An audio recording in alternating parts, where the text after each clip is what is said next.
Time भी है, बिकवाली बढ़ती है, हर टिक के साथ बिकवाली बढ़ रही है। वो स्टॉक था जो कि सब स्टार परफॉर्मर था, हाँ, पेपर स्पेस में, आपको याद होगा ट्यूसडे तक। एक तो हाई इंटरेस्ट रिजिम जो होती है वैसी मिड कैप्स के लिए अच्छी नहीं होती है, और ऊपर से कोविड फियर। चलिए इन्हीं फियर्स और इन्हीं अपॉर्चुनिटीज़ के बीच में बातचीत करते हैं आज के खास मेहमान से। जी हाँ, CNBC आवाज़ की एक खास श्रृंखला जिसमें हम बातचीत कर रहे हैं आउटलुक 2023 के लिए लेकर। इस क्रम में आज हमारे साथ जुड़े हैं Ashish Somaiya, CEO White Oak Capital के। आशीष जी नमस्कार, कार्यक्रम में स्वागत है। और सडनली अगर आप देखें सुर्खियां बदल गई हैं और चीज़ें बदल गई हैं। आज से करीब 20 दिन पहले हम इंटरेस्ट रेट्स, ब्याज दरों को लेकर अगर आप देखें सुर्खियों में थे, और भाई US में क्या हो रहा है, कहाँ जाके रेट हाइक्स पॉज होंगे, भारत में क्या हो रहा है, but suddenly this covid fears आप कैसे रीड कर पा रहे हैं? आप लोगों ने चाइना से आ रहे स्टैट्स को देखा होगा, रीड किया होगा, अपने आप को उसी तरीके से अगर आप देखें पोजिशन भी किया होगा। ये कंसर्न्स कितने ज़्यादा हैं और कितना डैमेज कर सकते हैं मार्केट्स में? Virendra ji, thank you very much मुझे इनवाइट करने के लिए। और सबसे पहले मैं ये कहूंगा कि देखिए, पिछले एक साल में कंटिन्यूसली अगर आप इंडिया का कॉर्पोरेट परफॉर्मेंस, इंडिया का इकोनॉमिक परफॉर्मेंस देखें तो डीकपलिंग की बात होती है, हम लोग बाहर के माहौल से ज्यादा अच्छा कर रहे हैं, इस तरीके की बात होती है। और क्या है कि स्टॉक मार्केट जो है वो अलग नजरिए से हमको इवेल्युएट करना चाहिए। और जब हमारी आर्थिक व्यवस्था और कॉर्पोरेट परफॉर्मेंस बाहर के माहौल से अगर बेटर है तो वो अपने जगह में हमको आउट परफॉर्म करने में हेल्प करेगा, या अगर गिरे तो बाउंस बैक करने में हेल्प करेगा। लेकिन हमको कतई ये नहीं सोचना चाहिए कि अगर बाहर का मार्केट वीक है तो हम उससे बिल्कुल ही बचे रहेंगे। ऐसा शायद नहीं हो पाता है, क्योंकि आप देखिए जैसे पिछले साल अक्टूबर 2021 में हमने 18,490 के आसपास निफ्टी का पीक बनाया था। उसके बाद से इंडिया का कॉर्पोरेट परफॉर्मेंस और इकोनॉमिक परफॉर्मेंस ठीक ही था, लेकिन अब आप देखिए जून 2022 में हम लोग 15,200 तक चले गए थे। तो जाहिर सी बात है वो बाहर के माहौल की वजह से था। और अभी भी जैसा आपने कोविड का जिक्र किया, तो इंडिया में ऐसा कोई, जैसे जो भी हम बड़े बड़े विश्लेषकों को सुनते हैं, बड़े बड़े जो यहाँ पे मेडिकल प्रोफेशनल्स वगैरह से अभी पिछले 3 दिन में जो भी सुनने को मिला है, तो ऐसा माना जाता है कि कोविड का इंडिया के साथ का जो रिलेशन है वो अलग स्टेटस पे है, और चाइना में जो चीजें हो रही है वो अलग सिचुएशन से निकल के आ रही है। लेकिन स्टॉक मार्केट तो आखिर स्टॉक मार्केट है। अगर बाहर किसी तरीके का डर पैदा होता है तो हमारे यहाँ पे भी स्टॉक मार्केट पे तो उसका असर पड़ेगा, भले एक्चुअल कोविड के आंकड़ों पे या आर्थिक व्यवस्था में उसका असर शायद कम ही नजर आए हमको। चलिए, तो इम्पैक्ट होगा, लेकिन हाँ याद रखिएगा अभी तक हम अछूते हैं, तो शायद कभी भी जब भी पुल बैक लौटें या फिर लोअर लेवल से बाइंग इमर्ज हो, तो उसके लिए अगर आप देखें भारतीय बाजार सबसे शायद आगे ही खड़े होंगे। अच्छा आशीष जी, कुछ ऐसी पॉकेट्स उनके बारे में बात करते हैं जहां पे लोगों ने पैसा अच्छा बनाया, and specially I mean post Covid जो पेंटअप डिमांड थी उसने अगर आप देखें बिल्कुल स्थितियां ही बदल दी। हम कल एक होटल कंपनी के बारे में बात कर रहे थे, मेरे ख्याल से ऑर्किड के बारे में बात कर रहे थे। क्या बतौर इन्वेस्टर अगर आप पिछले 1.5 साल 2 साल की रेंज में अगर होटल्स में काफ़ी अच्छा पैसा बना चुके हैं, ट्रैवल एंड टूरिज्म में काफ़ी अच्छा पैसा बना चुके हैं, तो क्या एक बार के लिए एग्जिट करना चाहिए इन फियर्स के बीच में? Just putting instance of Indian hotels, आप लोग क्या करेंगे इस स्पेस में इस वक्त? तो हम लोग एक्चुअली वीरेंद्र जी, क्योंकि हम लोग थीमेटिक इन्वेस्टर या सेक्टोरल इन्वेस्टर है नहीं। अगर आप हमारा पोर्टफोलियो देखेंगे तो आपको वाकई में करीब करीब हर सेक्टर का एक्सपोजर दिखेगा। लेकिन क्योंकि आपका सवाल सेक्टर्स को लेकर के है, तो विद ड्यू रिस्पेक्ट मैं ये कहूंगा कि देखिए अभी का जो मुझे पहले मार्केट का जो सिचुएशन मुझे लग रहा है, मुझे ऐसा लग रहा था कि हम लोग काफी आउट परफॉर्म कर चुके हैं ऑलरेडी। जब से डीकपलिंग, मैंने पहले भी आपसे बात की थी कि जब से डीकपलिंग वगैरह की बात हुई है तब से मैं थोड़ा मार्केट को लेकर के संकोच में आ गया था, क्योंकि ये डीकपलिंग वगैरह की बातें हैं जो लोगों को कॉम्प्लेसेंट बना देती हैं।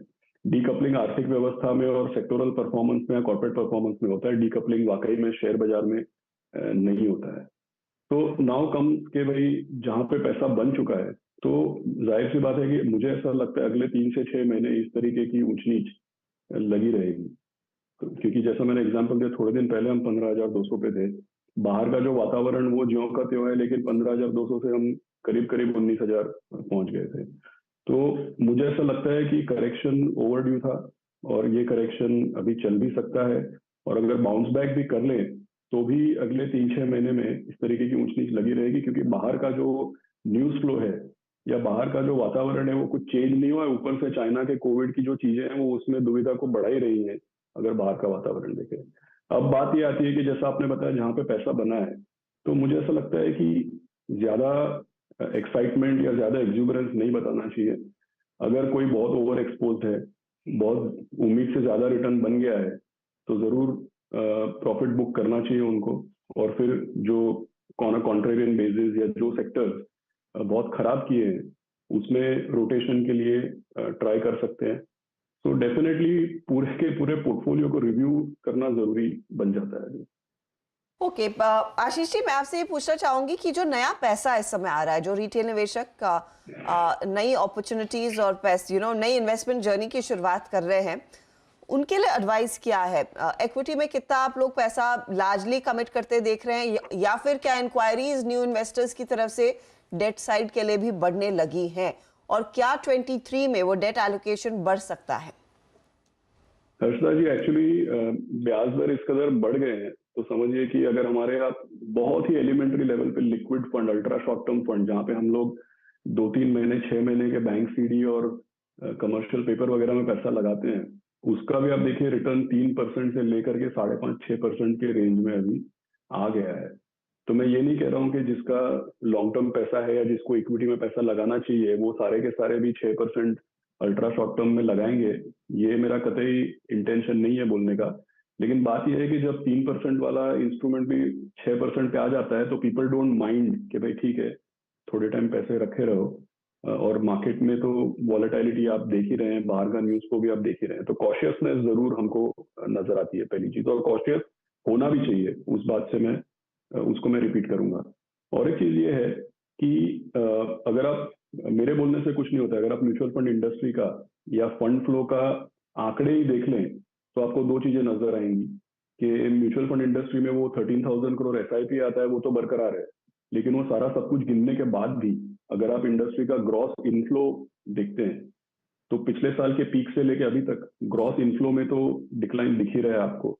और रिडेम्पशन जिस रेट से, इट्स पीपल्स मनी, तो रिडेम्पशन तो होते रहता है, तो रिडेम्पशन जिस रेट से हो रहा है उस रेट से हो रहा है, लेकिन इनफ्लोज ओवरऑल गिर गए। एसआईपी वाले नहीं, बट नॉन एसआईपी वाले जो फ्लोज हर महीने पैसा लगाते हैं लोग, उसमें डिक्लाइन है।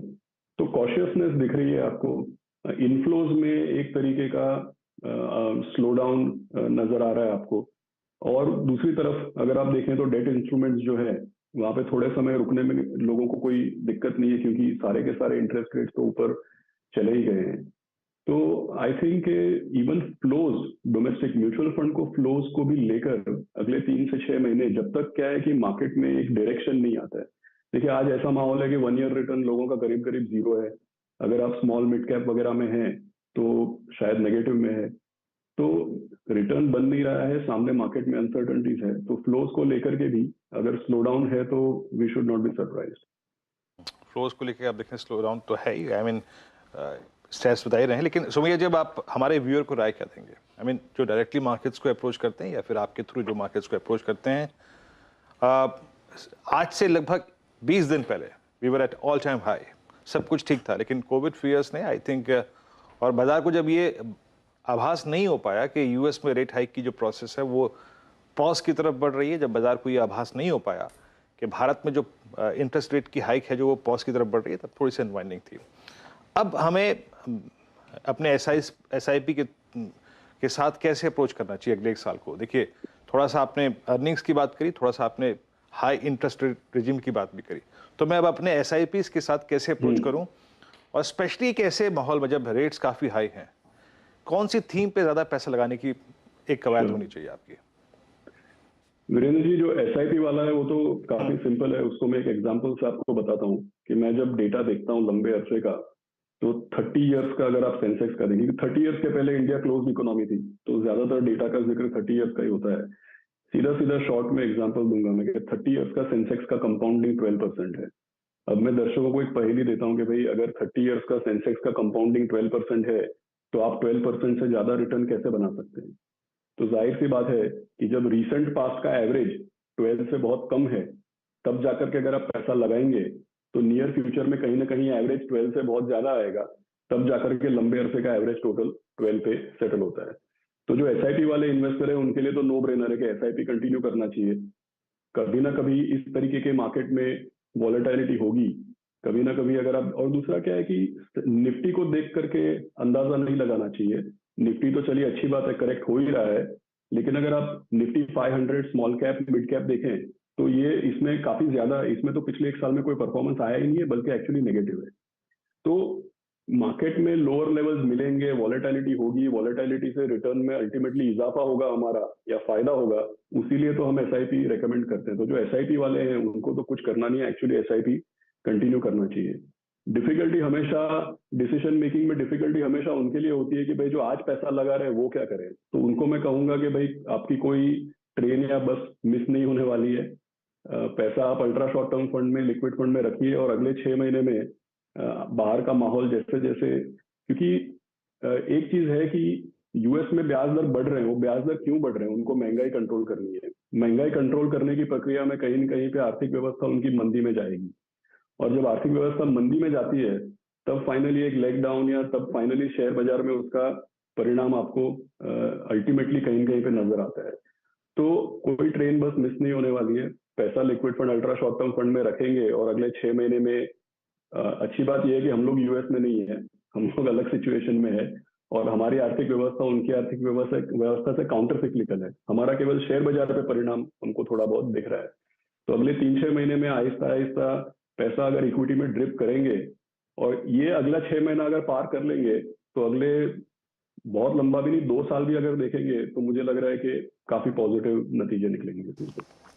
तो उस लिहाज से अगर आपने एक बड़ा व्यू लेना है कि 2023 में आउट परफॉर्मेंस कहां से आती हुई दिखाई देगी, जहां पर शायद आप लोग अपना वेट बढ़ाना चाहेंगे, और एक सेक्टर जहां पर आपको लग रहा है नहीं, मामला ठीक नहीं है, वेटेज फटाफट अब घटाना शुरू करें, ये कौन से 2 स्टैंड आउट सेक्टर्स होंगे? तो हर्षदा जी, अगर आप 2023 की बात करें तो शायद मेरे पूरे कॉन्वर्सेशन से एक अनुमान लग गया होगा कि फर्स्ट हाफ ऑफ 2023 मुझे नहीं पता है, मुझे लग रहा है इसी तरीके का चलेगा।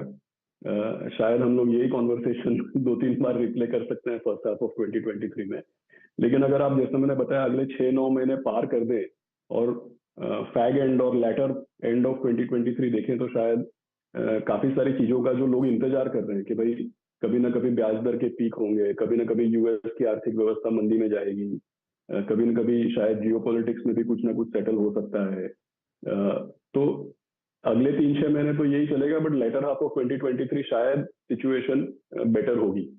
तो I am more positive on later half of 2023, ये बात। और दूसरी, आपने जैसे बताया कि सेक्टर्स, तो हमारे पोर्टफोलियो में सारे सेक्टर्स हैं, लेकिन आई वुड जस्ट से कि जो सेक्टर्स में बहुत भारी गिरावट आई है, देखिए जैसे अगर आप अर्निंग्स की बात करें तो 4%, 5%, 7% इस तरीके का अर्निंग डाउनग्रेड है। लेकिन आईटी कंपनीज को अगर आप देखें तो शेयर के दाम, मतलब it is becoming, suddenly becoming a hated sector actually.